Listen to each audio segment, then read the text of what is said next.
Welcome to the Pro Aging Podcast. I'm Steve Gurney, founder of the Positive Aging Community. We're excited that you can join us for our interactive discussions with pioneers and thought leaders on a wide variety of topics related to aging and longevity. Today's discussion was produced in partnership with the Silver Group, who is a Positive Aging Community champion. We're able to bring these discussions to you along with copies of the Positive Aging Sourcebook, thanks to the support of all of our Positive Aging Community champions. Visit proaging.com to connect with them and find hundreds of resources. Today we had another discussion on what to do with all your photos with Rachel Jenkins of the Photo Archiver. Rachel is a leading expert on organizing, right-sizing, and preparing your legacy photo collection for your loved ones or your clients.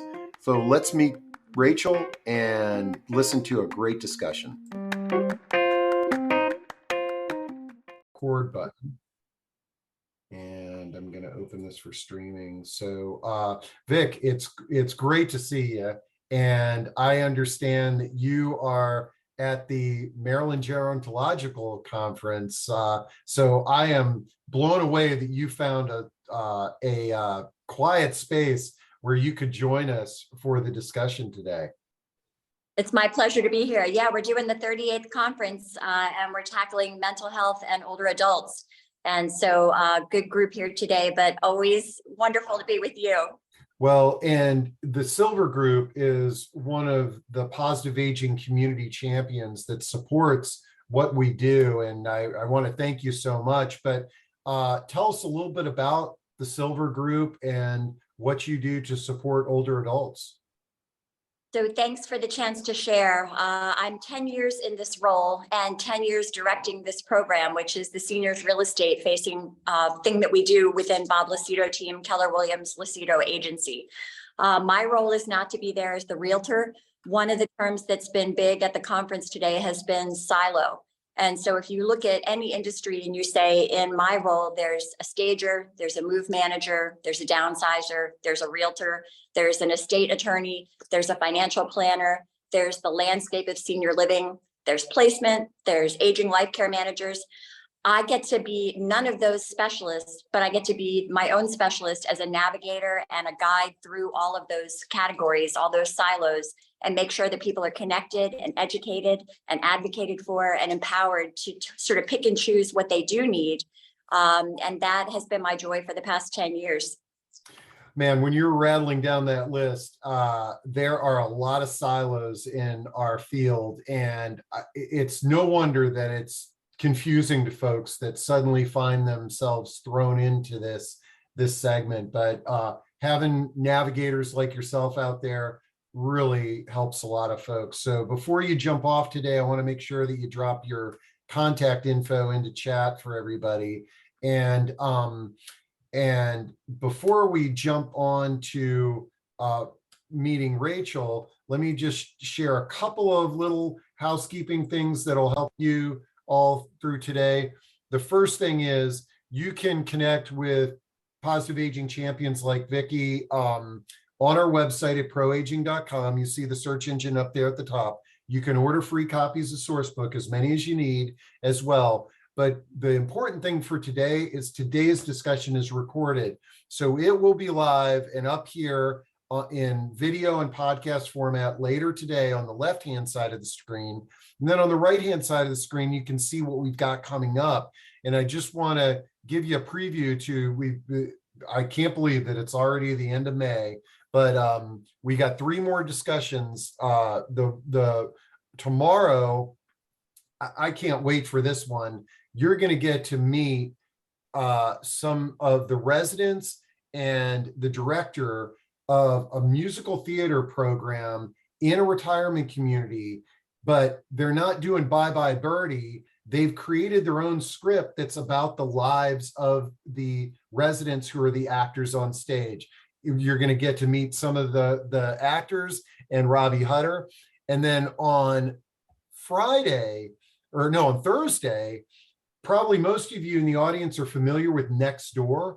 Well, in Belgium, they have a Nextdoor, but they've taken a radically different approach to building community through that technology. And so we're going to meet Jenik from Belgium to talk about that program. And I can't wait to share that with you. And then our last discussion of the day of the month is going to be about accessible dwelling units.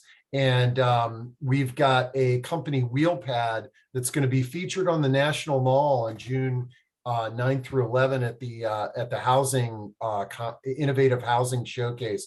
So we've got some really cool stuff planned for you this week and next, and then into June, July, and August as well. But today we are talking about the topic of what to do with all those photos. We've had one discussion on here and we couldn't answer all the questions. And so I'm delighted to have Rachel Jenkins joining us from the Photo Archivers. And we wouldn't have Rachel if it wasn't for Vicki. When Vicki was part of that first discussion, she goes, I've got a great resource for you. So Rachel, if you want to join us on stage, we can kick this off. So, hey there. Hey, how are you? Hi, Vic. Anyways, Rachel, before we dive into what to do with all the photos, let's get to know you a little bit better. Tell us a little bit about your background. So I live in Columbia, Maryland, and I started this business in 2010 as a way to, I was creating my own books for my own family. I had got myself back into photography again because I had small kids. So I now had a new subject and I wanted to make sure that those pictures were someplace that we could look at. And so I started doing some scrapbooks and I started my business and it kind of all evolved from there. I wanted to do books for other people. I quickly realized that it was not necessarily a sustainable business model. So quickly evolved into helping people get organized with their photos. And then we moved into digitizing those photos. And now we do kind of all of those pieces, organizing, digitizing, and then, create custom books for people. And you're going to share some of these processes with us today. Vicki, when you and your team lists a home for somebody who might be interested in making a move, do you often does the topic of what am I going to do with all these photos come into the discussion? It absolutely does. And, the professional guidance is for people who are embarking on the downsize and the move to not touch the photos. Because, and Rachel's going to probably take you really down into the weeds here in the best possible way. It is ripping the lid off of all the emotions. You're looking at life in review. You're looking at places you went. You're looking at people that aren't around anymore. Kids are grown. It's just an emotional minefield as we experience it in our part of the process. And our guidance is to please know that there are resources available. People are, gobsmacked that somebody like Rachel exists and can take it on. And then the guidance is to leave it until they get moved over and the snow is falling and their feet are up and the dust is settled from the process of going through the downsize and the move, and then get your hands dirty with that. Flip side of that would be to be really proactive and to be doing it so far ahead that you're not even in the downsize move process. You're tackling that first. So, to see it as a middle-aged adult, to see it as the adult kid trying to do for my parents and their collection, and then trying to be out there in the professional world, guiding people through the challenge. Rachel's just been invaluable. Yeah, and I never thought about it that way, but the good thing about photos is whether they're digital or print, they take up a lot less space. It's not like you're taking the 14-foot armoire to your new home, and this can be a project that after you move, you can tackle it versus all the other stuff that you're going to have to tackle if you're listing the home and what have you. I never thought of it that way, but that's why we've got you there, Vic, and you've gone through this real life with a lot of your clients. So excellent. Well, Rachel, I think you've got some slides that you've put together to sort of kick off the conversation with us today.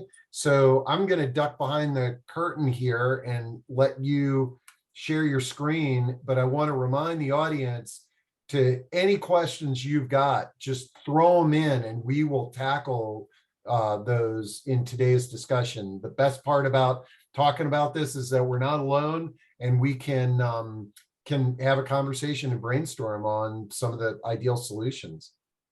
So I'm going to duck behind the curtain here, and Vic, make sure you drop your stuff into the into chat there as well. Awesome. Thanks, Vic. And yes, Steve, by all means, anybody has any questions that come up, I do not need to hear myself talk. So if there are things that we can kind of address organically as it comes up, I'm happy to do so. I don't mind, stopping and starting on that. So. Got it. All right. Can everyone see it? You can see my screen? Yep, okay. We got it. Okay. So I'll start by saying is that most people feel like this is a burden, this whole process, especially if you are in the process of looking at downsizing or transitioning your family or your parents into new housing or a new home. This can be an incredibly overwhelming task. And I think Vic hit the nail on the head, is that now is not the time. If you are on the edge of that move, now is not the time to dig into the photos, because it can be so overwhelming, and it is many, many tiny little decisions that you have to make when you're downsizing a photo collection. So it might not be the best time to add those many thousands of little tiny decisions that you need to make, along with trying to decide, where you want to live. So the goal of today is just to kind of give you an idea of the start and a little bit of the middle and what the end can look like when you're doing this process. There's a lot of steps, so I'm never going to be able to cover all of them in the time frame that we have here today, but I'm going to try and cover as much as I can, and know that physical photo collections are different from digital photo collections. They are two separate beasts, and they need attention in two different ways, but there are some things that are similar, right? But for the most part, you kind of have to look at one, manage that, and then look at the other and manage that. And not necessarily something to try and do at the same time as well. So our time together really is just going to be some initial steps to help you get started in consolidating that collection and maybe do some initial downsizing. We actually had a guest that was going to be coming today, and she has fallen ill, so she's not going to be with us today, unfortunately, but I will talk a little bit about what her experience was like. I really wanted you to hear it from her, but maybe we can do that at a separate time. But she came at this both from her own collection and from her parents' collection. And then I wanted to address, when it's time to ask for help and what areas might make sense for you to ask for help. So these are my sons. They love having their picture taken. And my point here is that you do reap what you sow. I think that we as adult children have more than likely inherited photos from our parents who inherited photos from their parents. And those photos have a tendency to end up in the basement or the garage or the attic, and they're dusty and they're dirty and mouse droppings, and who knows what's in some of those boxes. Actually, I know what's in some of those boxes because I've seen them. But if we continue to just pass those along, those photos really aren't going to be seen again and appreciated again. So I hear very often from our clients that my kids don't care about these photos. They're not going to care about these photos. I don't want them, or my kids aren't going to want them. They're not going to want them if they're dusty and dirty and moldy and a complete chaos. So what I would say is the true gift to our next generation is consolidating these collections, downsizing them, really selecting the keepers and removing the rest, getting them digitized so that this next generation has a way to appreciate them. They're not going to be looking in our boxes and flipping through those photos. They want to be able to look at maybe a website or maybe an easy book to open. So you reap what you sow. If you think that it's just going to be nobody's going to care, then probably nobody's going to care. But if we treat those collections with a little bit of respect, rehousing them in archival boxes, and they're beautiful and they're organized, I think our children are going to appreciate them much more. Yep, I can talk about the framed photos as well. We can get to that for sure. So this is a collection that came in recently, and I just ask, can you relate to this? This version of the collection actually looks a little bit better than when it originally arrived. So in this stack of bins, we did some consolidation and paring things down a little bit, and probably reduced the size of it almost immediately without even throwing things away. But this slide really is more about how does this relate to you? And I think photo chaos is relatable to pretty much everybody, whether it's digital or it's a physical collection. Yeah, I can definitely relate to it, Rachel. And although I like that there's plastic boxes, because what I got was a lot of shoe boxes and really bizarre containers. Yes. Well, and those bins actually are our bins. So a lot of stuff came in those original bizarre boxes that you talked about.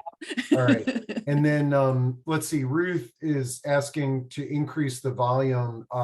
Ruth, I think our volume should be good. If you can adjust the volume on your computer, if you're having difficulty hearing, I hope that I hope that's the problem, and I hope that not everybody is having difficulties hearing us. Okay. Are you able to hear me okay, Steve? I'm able to hear you okay. Okay. And so hopefully Ruth and any others that can't hear the volume correctly. Okay. Okay, I did Other see folks say that they're hearing us. So Ruth, and you might just log in and log out again if the volume's not loud enough. Okay. All right. Back to photo organizing here. All right. So, have you started this process multiple times and just gotten stuck?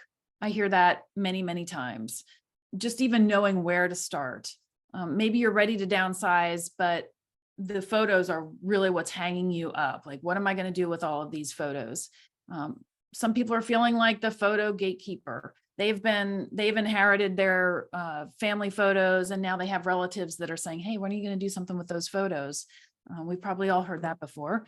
And maybe you just need to get some of that space back in your closet. Maybe you're not downsizing your physical home, but maybe you would like to start to minimize and gain some closet space back. So those are all things that I hear on a pretty regular basis when we have clients that are coming to us. So I would guess that that's pretty relatable to most folks. So the next thing to consider is when you're actually getting started with this process, think about the end, right? What do you want the end to look like? Do you want them to be physically organized photos? Do you want a digital collection? Do you want a family website? Do you want books? Do you want to be able to design the books yourself? But getting to that fun part has been or seemed impossible because you had all of these physical photos, and every time you go to look for a photo that you want to put in that book, you find overwhelm and you close those boxes back up and stick them back in the closet.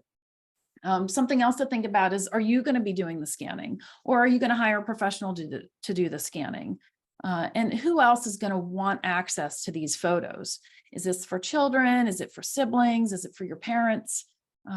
And the big question here, especially when we're talking about downsizing, is, do I have a deadline for this project? If I am looking to downsize and buy a new home, and I'm trying to get my home staged, what am I going to do with these boxes of photos in the interim, right? Because it's almost impossible, if you're within a couple of months of moving, to try and attack your photos at this stage of the game. It's probably a little bit too late. So I think Vic or Steve mentioned, wait till the snow is falling and you can kick your feet up. it might be a case where this is the time that you do want to hire a professional and you drop those boxes off, right? We have that happen all the time is folks are staging their home or they're staging their parents' home and they just need to get those boxes out of there. So they drop them off here knowing that we're going to be working on it, but they can get those boxes out of the way. Some of the basic tools are, gloves, a mask. If you know for a fact that those photos are going to be moldy, you might want to have a mask. We've all got a few of those around now, unfortunately.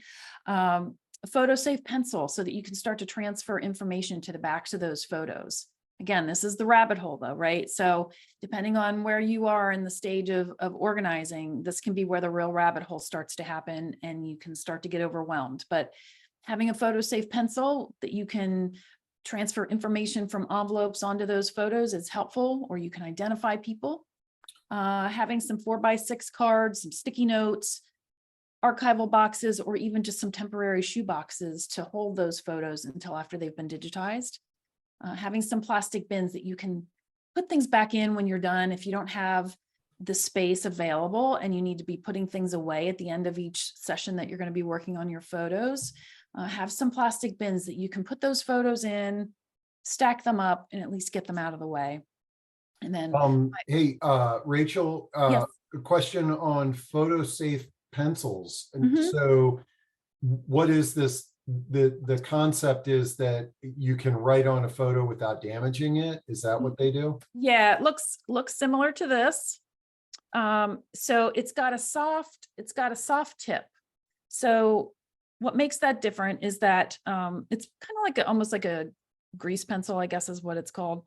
But the pencil is better than the pen because sometimes the pen is going to leave an indentation on the back of the photo. Also, the ink in the pen might not be archival. So, and you also don't want the ink to smudge onto the face of the next photo. So that's why we do encourage these pencils because they're soft. So they're not going to press into the back of the photo. And it's easier on your photos, especially when they're stacked together. Okay, great. And then by all means, have a garbage bin because you need to purge. Got to get rid of the sunsets and the landscapes because those probably are the photos that your kids don't want, right? The trip that you took and you took 20 landscape photos, that isn't going to hold necessarily a meaning to your children. So those are the ones that you can start to purge. And the ones that, if they do mean something to you, by all means, keep them, but you don't necessarily need to have those scanned. We all have our food and sunset and landscape photos, and the next generation may not necessarily want them because they've got their own. Then one of the tools that I didn't mention here is family and friends. So this is also one of those rabbit holes. So letting your family know that you're working on this project is actually can be helpful, or it can be a hindrance. You have to know your family. Some family's going to come in and they're going to keep you moving along and they're going to help you curate those photos and sort through them. You may have other family that slows you down because they're going to be reminiscing right along with you. So this is one of the things that Vic touched on at the beginning, is that you start reminiscing on each and every one of those photos. It is going to slow you down. And not that that can't be a good process, because it can be, but timing is everything on that. So choose wisely who you let know that you are working on this project. You also don't want somebody saying, oh, I've got 4 shoe boxes I can hand off to you. So make sure that you choose wisely, make sure that it's a good partner. Maybe you and a partner could work on your photos each at the same time. Maybe you trade.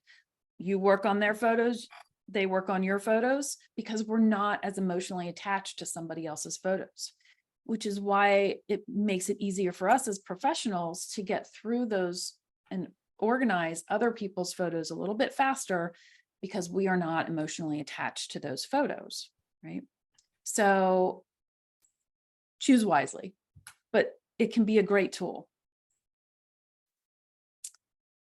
The two things that you're going to commit to in this process is space and time, right? Those are the things that you need for this project. If you're going to be doing this on your own, you need to commit to the time and you need to commit to the space. So clearing the decks and having some space to actually work on this project is kind of a big deal. It might be a spare bedroom where you can close the door and walk away. But again, know thyself. If you close that door and walk away, are you going to walk away forever and not come back to it? Or are you pretty good about establishing those boundaries and saying, I need to work on this an hour every day until I get it to the level of organization that I want? So, get the cat off the table, have some dedicated space, whether it's a dining room table or a banquet table, a spare bedroom bed. Maybe you need the room with the door because you've got a cat that's going to be knocking your photos off the table. But maybe you're the person that needs it to be on your dining room table to keep you motivated to move it along. And have some of those plastic bins with lids around so that they are stackable and you can put them away if you do need to have dinner at that table. So hunting and gathering, that's kind of the first step. Once you've cleared the decks, you've established some time frames that you want to work within. Doing that hunting and gathering is an important step. Photos could be in the closets or the basements or the attics, under the beds, in the drawers. So the first step is getting everything in one place so you know the level of collection that you have. There's nothing worse than getting all the way through, having everything organized, and finding that one last box that needs to now be integrated into this collection. So I encourage you to take your time on this one, really think about where you might have some of those photos hidden. The framed photos that someone asked about here, those are things that you can pull them out, put like with like, right? So maybe you have a bin for all of your framed photos that you are not going to be returning to the walls or the dressers or the shelves. Maybe there's a bin of framed pieces that you want to have those framed pieces digitized, and you're going to return them to the frames and put them back in your home for display. Or maybe we'll make reprints for those and store the originals if they've started to be faded. A bin for all of the albums so that you can decide what you want to do with those albums. Having like with like allows you to be able to compartmentalize those decisions. So you can really make a solid decision on, okay, I have 30 albums. Do I really want to put them back out on the shelves? Have they been in the boxes for 10 years already and I haven't cracked them open? It allows you to be able to make decisions around those smaller groupings versus having everything just kind of scattered everywhere. If there's groups of photos that are together, keep them together for now, because they may have been curated that way for a reason. Especially if they're photos that weren't yours. They were maybe a ancestor or a family member.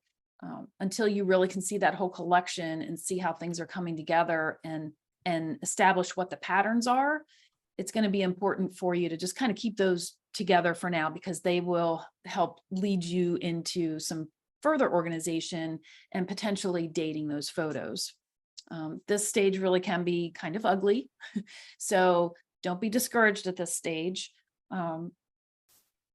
Celebrate the win of getting it all together and really having an idea of the magnitude of your project, or maybe it's not as big as you thought it was going to be. That's kind of the first step here, is in the hunting and the gathering. And this is just really a sample of some of the items that you're going to find in your collection: carousels of slides, small boxes of slides, memorabilia, children's artwork, the negatives, many different formats of negatives. There's different types of albums, the sticky albums versus the albums that, that slip and slide into those pages. Let's see what else. Documents, we talked about that a little bit. Newspaper articles, all of the tapes, the VHS tapes, photos that are stuck together. I'll drop in on that one. For now, I would put those to the side. those are the kind of things that can really, pardon the pun, get you stuck, right? Like if you get stuck on that one particular group of photos, then it might keep you from moving forward and really getting things kind of compartmentalized. Because what you may find is that you have duplicates of those photos somewhere else. And VHS and videotapes, those kind of things, find a bin for those. And if you look at this list, this list actually is how I would and how we here compartmentalize things when projects come in. So if we have boxes of loose photos, we're going to keep all of those together. If we have boxes of photos that are in envelopes, we keep those together. If we have loose negatives, we're going to put those in a bin by themselves. Slides, we're going to compartmentalize those off to their own. Memorabilia and documents and children's artwork. And this is where involving some of your family might become kind of important. So the children's artwork. Have you asked your children if they really want their artwork back? Chances are good they might want some of it, but probably not all of it. So that might be one of the first places where you can really let go of some bigger stuff, right? We've seen many bins of children's artwork, and the kids don't want that, or they may just want a few pieces of it. Let me jump in on that one. Sure. Because with the children's artwork, I love this approach, and I never really thought about it that way. I think as parents, we look through that children's artwork, and it's so hard to get rid of it because we're so emotionally tied to it. And but we only look at it when we're cleaning up our house. Like, it's not like the really, we still have pieces of children's artwork on our wall, and I admire that. But I never thought about it as that is how important because the only person that's going to appreciate that artwork is a parent, a grandparent, or the child that created that artwork. Mm-hmm. And bringing the child who's now an adult into that process must be very result producing, I guess, but also it may also create a lot of other emotions, right? It could, for sure. I think what we see quite often is the artwork that the children or that the child gave to the grandparent ends up coming back in the box of now that they're now inheriting it back, right? Because they gave it to the grandparent. We're cleaning out grandma and grandpa's house, and now that artwork is back in the fold again. And there are certainly ways to preserve that artwork if it's important. I mean, my stick figures from when I was 8 years old, I don't want those. Now, if I was an actual artist, I might appreciate having those pieces. And those might be important pieces to digitize and preserve in, archival materials. But I think each family is, you really need to have those conversations. Yeah. And I think, honestly, you could probably have those conversations about just about every item on that list, right? Having an honest conversation with your family and saying, what are the important things to keep? Like the newspaper articles. I know there were newspaper articles in my personal collection where maybe I was in a newspaper for something, and my aunt sent a copy, and my grandmother sent a copy, and my mom cut out a copy. We don't need 3 copies. Yep. And for me, having it digitized is enough at that point. Right? Since you've got this list on the screen, Joanne had a question. Why do you organize by type of material rather than timeline? So this is the first step. We do timeline later. Okay, yep. That makes sense. And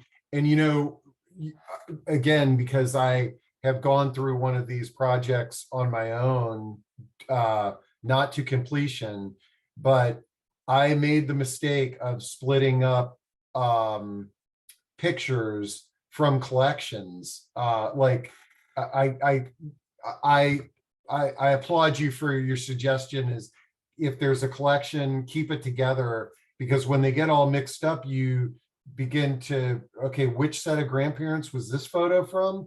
And keeping it together as is would have been a great approach to my little project.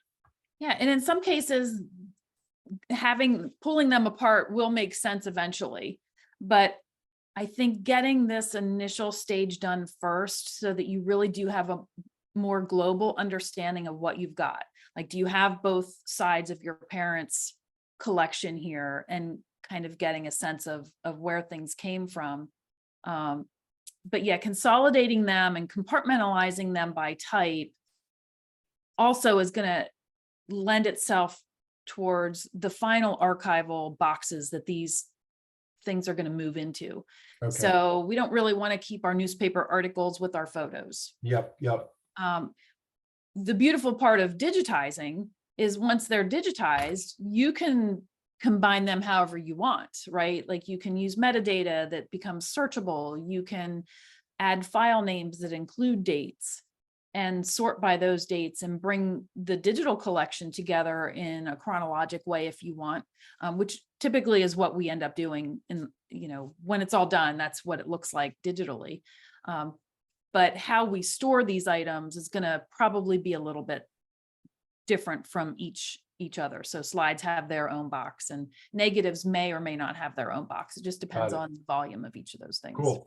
All right. Well, we're getting tons of questions here. I'll let you get through some of these slides and then that'll probably trigger more questions. And this is great. Okay. All right. So let's see here. Okay. So initial organization is placing like with like. So we've kind of already covered that. Keeping those photos that are grouped together. Keep the negatives with the photos for now. And honestly, for the long term, that probably makes sense too. If we're going to be digitizing those, 99% of the time, the negative is going to get you a better copy of that digital image than the actual print, because the print is more likely to have faded or deteriorated in some way. So the negatives are going to get you a better digital copy. Sometimes it's a negligible difference. And so you have to make those decisions based on what your collection looks like. Loose photos for us, when we bring a collection in and we have a big, giant kind of messy collection, if we just have boxes of just loose photos, we're just going to put those loose photos in a shoebox by themselves until we can get back to that. So we are definitely in a compartmentalizing mode when a collection first comes in. Some of the ways that you can almost immediately reduce the volume of the collection is, again, removing from albums, but this is a very personal decision. So if those are albums that you or your family looks through frequently, removing photos from albums might not be the answer for you. If you are looking to downsize your collection, removing the photos from those albums might be the answer for you, because you can also recreate those albums digitally, have reprints made of those albums, and the newer modern albums take up less space than the traditional, slip and slide albums or those sticky albums. Photos that are in those old sticky magnetic albums, I would take them out of those because they are just not photo friendly. In most cases, they're not archival quality. Sometimes photos are just falling out. Sometimes they're really stuck in there. So you really can get a variety from those types of albums, but that can be a way to immediately reduce the size of this collection. Removing the garbage, right? There's so often we see receipts and extra envelopes, and the school portraits came in 3 different envelopes, right? Removing those envelopes, that excess paper, can also immediately reduce the size. Keeping 1 copy of your portraits. And this is another area where you could compartmentalize, right? So if your family had a history of having a lot of professional portraits done, you could have, a stack of photos that's your professional portraits, a stack of photos that's all your school portraits for each of the children. Then you can go back into those smaller stacks and remove the duplicates And my recommendation on that is keep the 5x7s or smaller.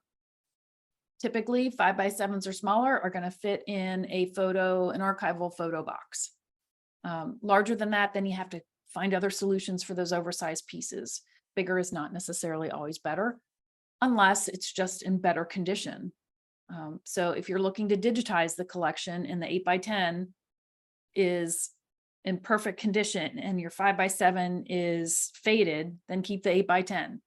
But all else is equal, I would keep the 5x7 or smaller, 5x7 or 4x6. Get rid of the duplicates. Those envelopes or the days of going to the drugstore and buying one set and getting 3 copies for free, that was not really free. We pay for that now. Get rid of the duplicates. I know you're probably saying in your head, but my sister-in-law might like those photos, or my brother might like copies of those photos. Have them digitized. They can get the digital copies. If you really, really think that they're going to want them, because they've got their own photo mess to take care of, if you really think that they want them, and you really think that you're going to follow through and hand those photos off, then by all means do it. But I would say 99 times out of 10, no one's going to know that you got rid of those duplicate photos. Purge the sunsets and the landscapes, the blurries, the darks, the overexposed, the underexposed. Go ahead and get rid of those. If it's the only photo that you have of great grandma Jones, maybe you keep it, right? Like if there is something historically significant about it or family significant about it, and it grabs you, then keep that photo. Otherwise, if you've got 10 photos that all look about the same, keep one. And that's the almost duplicates, right? We call those redundant here in our shop. If there's information on the envelopes, you can transfer that information to the envelopes. You can actually get rid of the envelope and put an index card in there for now, right? Write on that index card a description of that group of photos. Maybe if you have a date, include the date. That would be information that's going to be really useful when it comes time to scan those photos. Moving photos and associated negatives to archival envelopes and toss the drugstore envelopes. So again, this is something that you could do. Keeping those prints and those negatives together is going to be really helpful, especially if you're going to be doing scanning and if a higher quality is really important to you, then you're going to want to scan those negatives versus the prints. So this picture is actually Nancy's photo collection. And so Nancy was the one that was going to come and share a little bit about her experience in this process. And she is out sick today, unfortunately. So let's send her all some good thoughts. But this is what she dropped off at our shop in, I guess it was 2021. And there are about 16 boxes here, I believe. And this consisted of photos from her parents' home and also her own personal collection. So there were actually two photo collections in this group. It was quite a collection.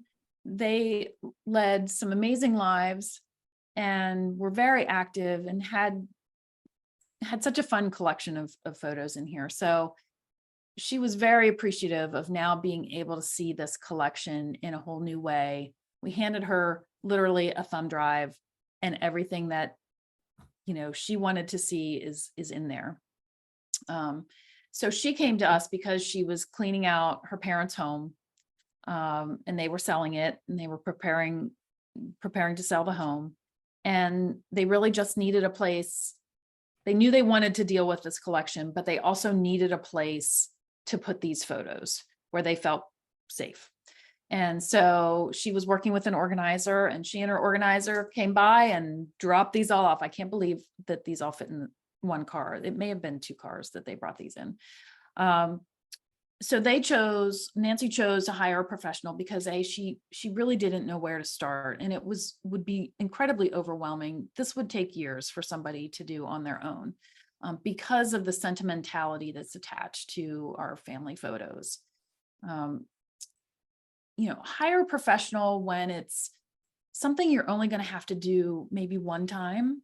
So what I mean by that is that initial organizational structure, really, you're going to only do that one time with this collection, with the help of God, right? So allowing someone else to do that piece of the process kind of removes you from it, removes you from that rabbit hole, removes you from the emotion of it, right? Hire out a professional when it involves the technical, and maybe technical is not your thing. So what we did here is we organized, and then we digitized, and then we rehoused everything into archival boxes. And we sent home with her probably four of those plastic bins with archival, the archive, everything was rehoused in archival boxes, but then the archival boxes we had in about 4 bins, I think, that went home with her. So that clearly took up probably, I don't know, 1/8 of the space that this current looks like, right?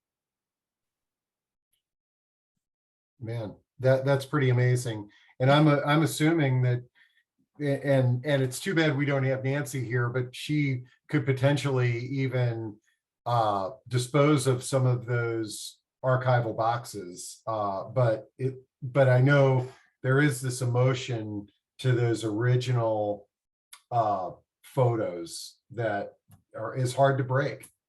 It is. And we, when we work with a client like Nancy, we have her fill out a questionnaire, and it's probably 4 or 5 pages long. And in there, she fills out why she's chosen to move forward with this process, right? Like, why is she, and what we're gaining from that is what her sentimentality is around her photos. So some people are relieved to hand it over. Some people are feeling a little bit of anxiety about handing it over. That helps us know how much we can curate. It kind of gives us a gauge, our curation gauge, right? And if we know that somebody is super sentimental about things, then we're going to apply a little bit different filter to our curating process than somebody that's like, I want this downsized. I want it to be 1/4 of the size that it was. In fact, I'm going to toss these photos when it's all digitized. And we have folks that have done that. That helps us gauge how we're going to curate those collections. Okay. And so we don't apply the same filter to everyone, right? So,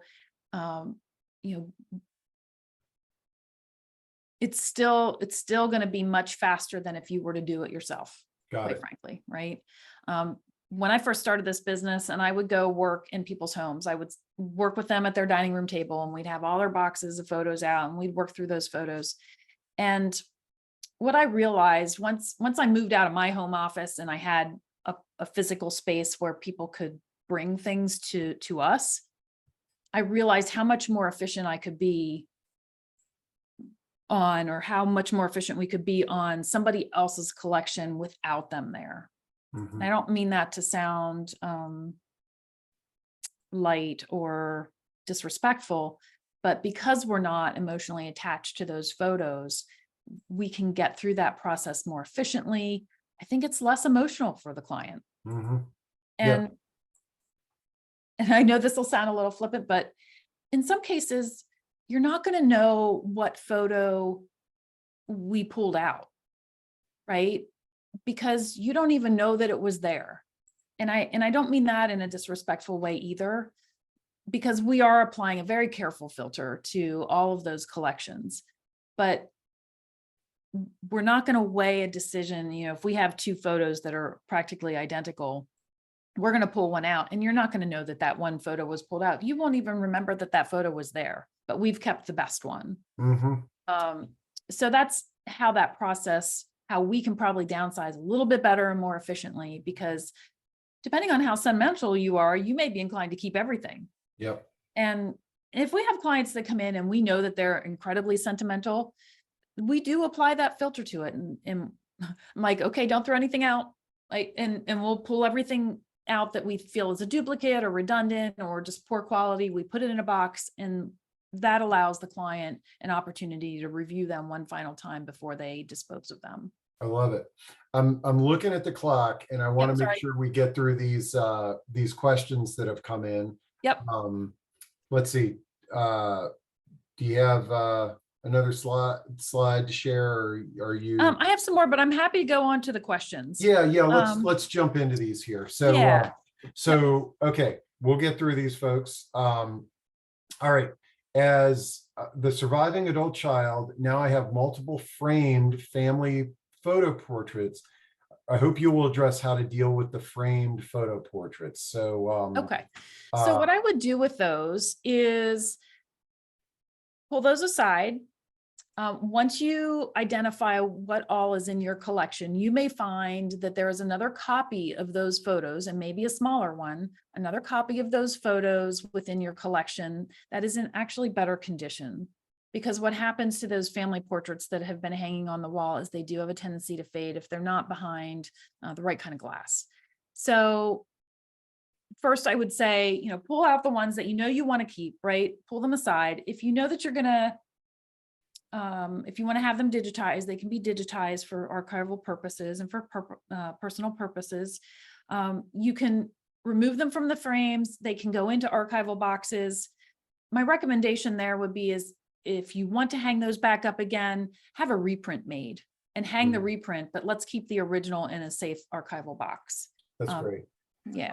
And then I agonize over the frames, because the frames look beautiful, but what I found is half the time they're not very functional because they're old frames. But being able to let go of those things. Now, a few questions. I know we talked about the photo quality pencils, but Mary Pat is asking why a pencil instead of a pen. Just so the pen, sometimes it has, especially if it's like a ballpoint pen, it's going to be a pointy tip.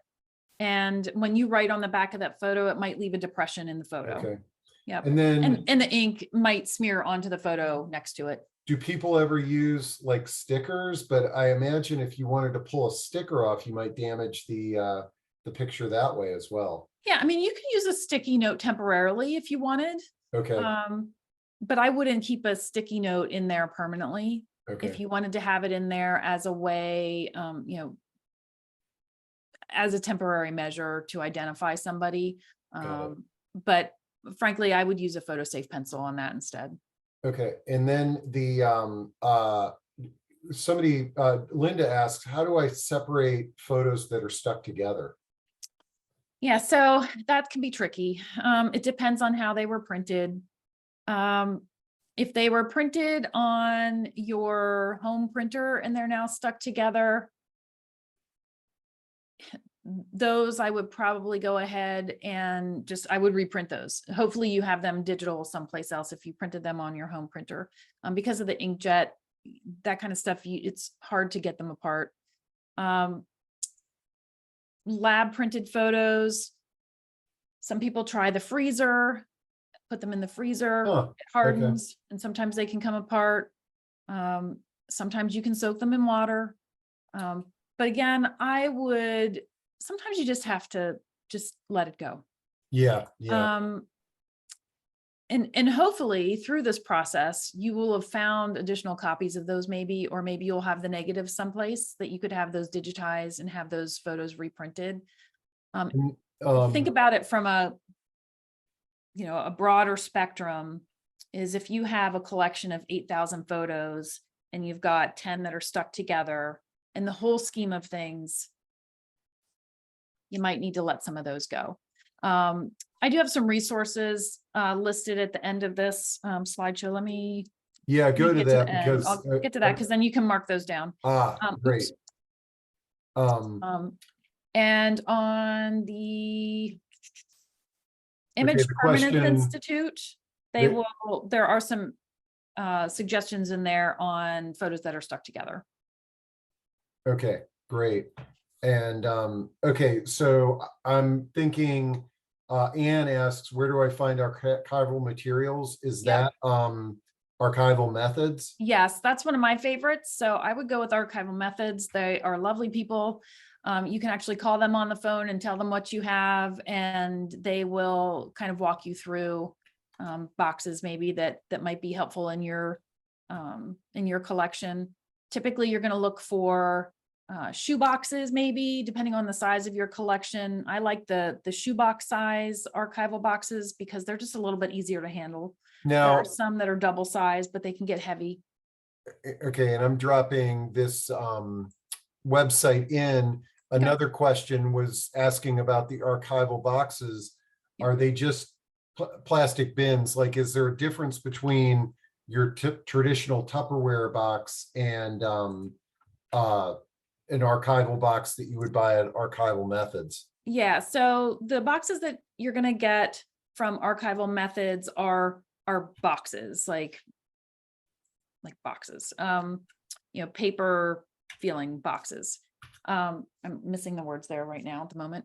The plastic bins really are more of a temporary solution, and because you want a little bit of breathability there. So what happens with a plastic bin, if they close up too tightly and there's moisture in the environment, that can trap the moisture in there, and which can also start then the deterioration process and mold and mildew and those kind of things. So I would probably not store my boxes in plastic bins permanently. So these, as you can see, I'm on the Yep. website there, and these are what you're referring to. So the Yeah. plastic bins are more of a temporary Yep. style. Okay, got it. Yeah. Got it. Yep. Okay. Let's see. Okay. I didn't mean to jump off of that. That's okay. Let's see. Okay. So we got the archival bins, we got the there. Okay. What do you do with photos? The photos reduced from a collection? Were all the photo collections destroyed? Yeah. So the photos that you're not going to use, where do those go? Is there like a responsible recycling way to get rid of photos? Yeah, unfortunately, now you need to check with your local landfill, but I know here in Howard County, the last time I checked, photos that are printed at a commercial lab are not recyclable. So photos that you've printed at home on your home inkjet printer are recyclable, but your commercially printed photos are not. So typically what we do here is if we have a client, it just depends on the client. Some clients want us to dispose of them because I think frankly, they don't want to know. Other clients are a little bit more sentimental and they want to have an opportunity to look through those photos one last time before they dispose of them. Okay. C.R. Wilson has a question. What are the strategies to purge duplicates in the phone, the cloud, like Amazon photos on the computer? And I talked to Rachel about this before our discussion, and we have already put on the calendar another discussion where we are going to focus 100% on digital photos. But for Rachel, if you want, and that's going to be on August 22nd, Rachel, if you want to share, and I'll drop the login for that, share any tips that somebody might use on the phone. I mean, talk about those duplicate photos. It's even worse on our phones, right? It can be, yeah. So it's a little bit similar process in that the first thing that you want to do is consolidate everything. And that's where people kind of get stuck on that too, right? Like all of a sudden, if you know you have photos on Amazon, you know you have photos on your iCloud account, you know you have photos on a thumb drive somewhere or some DVDs somewhere. The first step there is consolidating everything into one place and then running a piece of software on it to find those duplicates and remove the duplicates. The trick there is knowing which duplicates to remove, because what you want to do is remove the lowest quality duplicate and keep your original. So there's a couple of different apps out there that you can use. If you're a Mac person, you can use Photo Sweeper. For Windows, I know I have it around here somewhere. We just don't use it here very often, but there's a couple of different Windows programs. There might be some other photo organizers online here too that can chime in about some Windows apps for duplicates. But there's also on your iPhone, if you go to your library, let's see here. So if you go to your photos library and then you go to albums, what you don't see on this initial screen, and I don't know if you can see this or not, but if you scroll down, there's actually a place down here, and I think I deleted mine. Oh, nope, there is one. There's an album called Duplicates. So in my case, I only have 6 on there right now, but I could delete those 6 photos that are duplicates.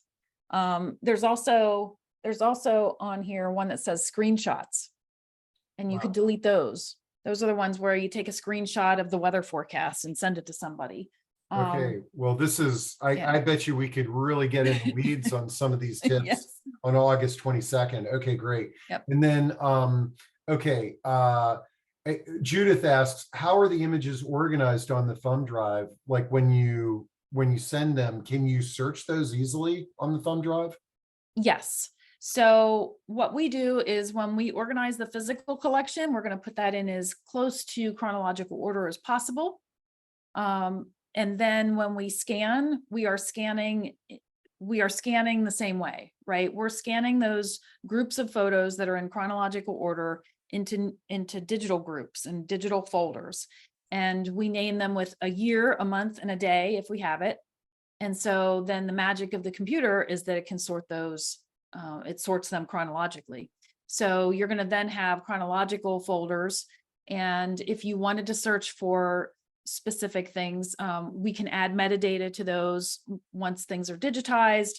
Sometimes there's enough information in the file name or the folder name that allows you to be able to search there. But adding metadata to those digital collections will go a huge way in their searchability and shareability. And that's something that even once it's been digitized, we hand that collection back to a client and they can add the metadata or the keywords. A lot of people would know that as keywords, you know. Okay, great. Okay, let's see. Let me get back on track here. Okay. Do you go through negatives the same way as the photos?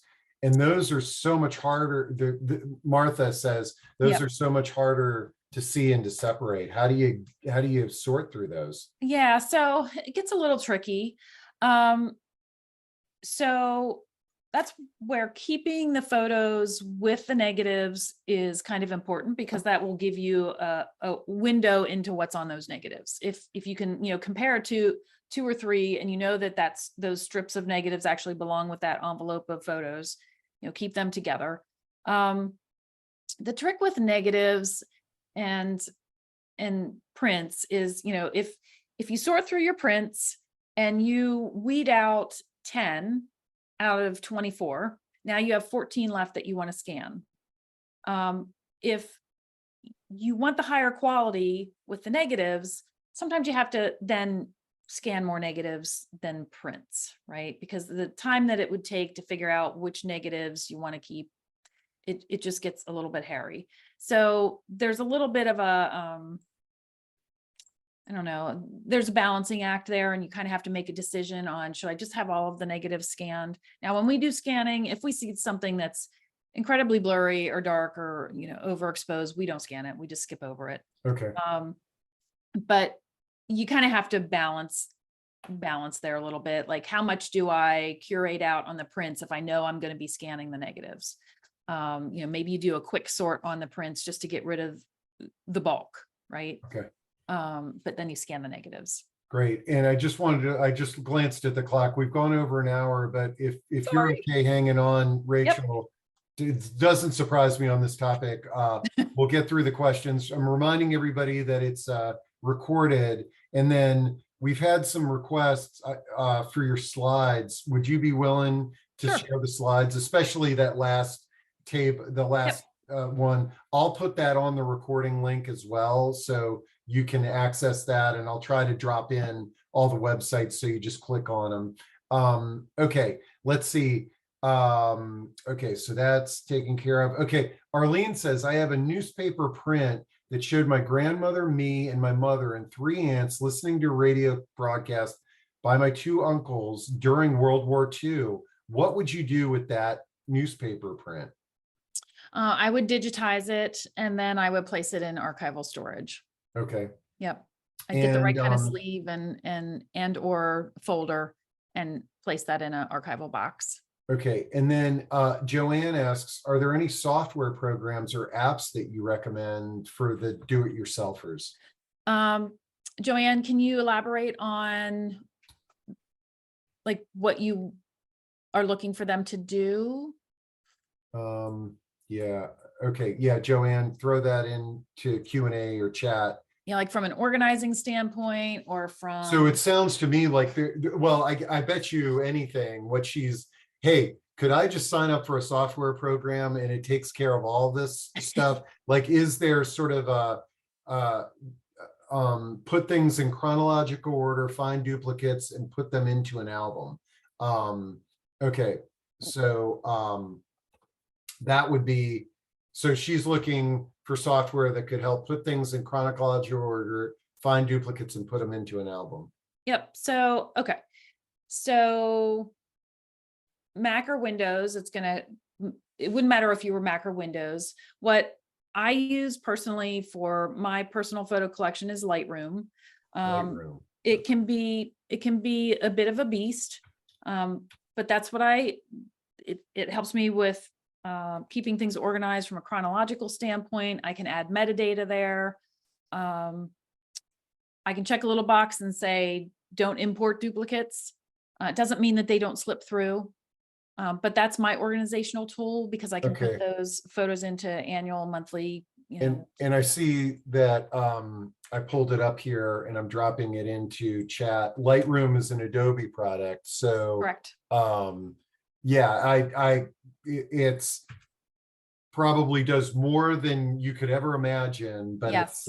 it's so I can see why a professional would be yep. using that.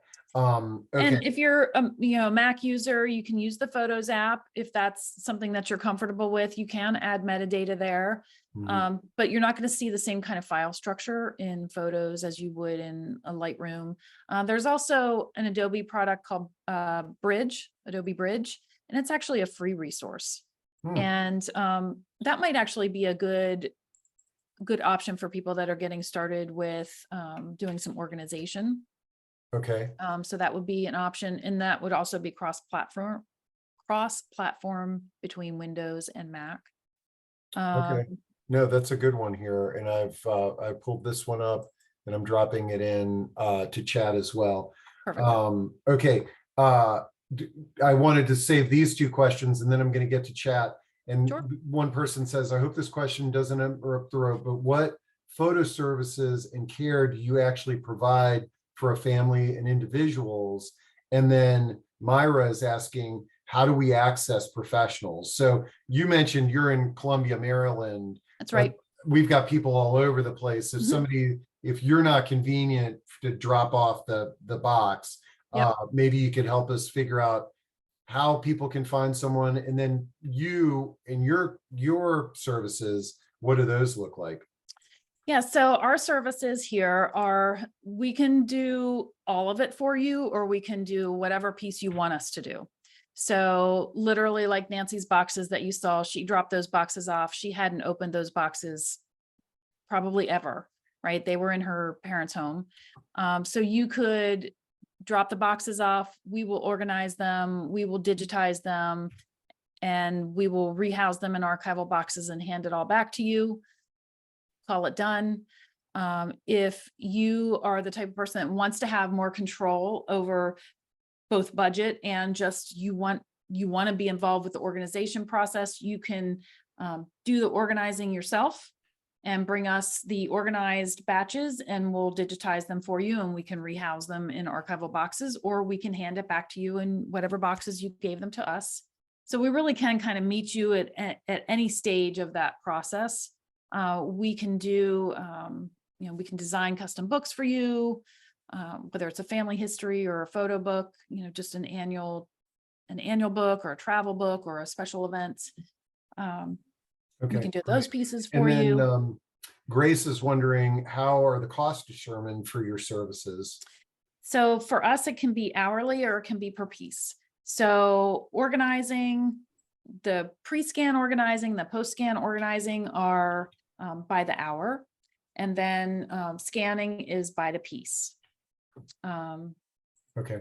Yeah. And Yep. and then if let's say that somebody's in Washington State, I mean, obviously they can Mhm. ship things to you, but what would be your guidance on a place to find other professionals like you? Yep. So you could go to the photo managers. There is a resource on the photo managers where you can find certified professionals. There likely are other professionals also in your area, but the certified ones are the ones that are going to show up on that website in the directory. So you can plug in, I think you can plug in your state or your town or your zip code, and it should pull up some certified professionals that are in your area. Okay, and I'm trying to get that. And each one's a little bit different. So you need to just kind of take a look and see what services that you want. Because there are some people that specialize really only in one thing. And maybe they work with other photo managers in their area. You know, one may do the organizing, one may do the scanning. We've just been around so long that there weren't other professionals in the area when we got started. So we really just kind of adapted and took those pieces on. So yeah. And on the recording, I will put the link to our discussion with the founder of the photo managers, which is the one that we had before this. Yep, that's Kathy great. Nelson. Yep. And then let's see, the Nancy example was so great. Many thanks to you and Nancy for sharing this. Yeah, I really wish Nancy was here.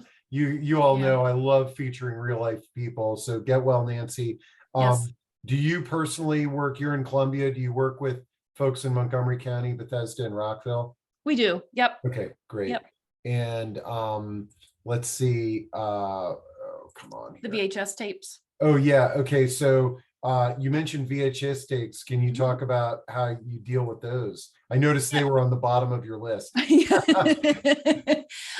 Well, that is also one of the places probably where, depending on the size of your collection, you really could reduce the volume and the space that takes up. You could reduce the footprint depending on your collection.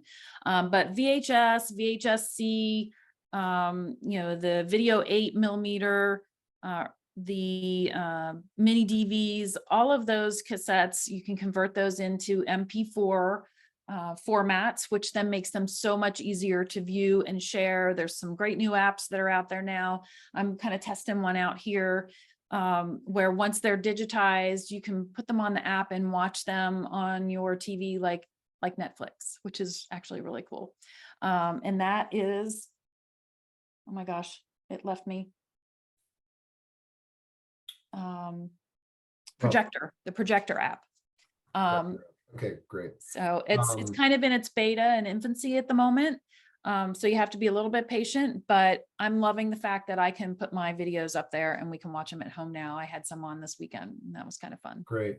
And then Sarah asks, is it best to have professional scan prints and photos or slides? I think this came up in the photo manager's discussion. It takes a fair amount of investment in getting a scanner that is gonna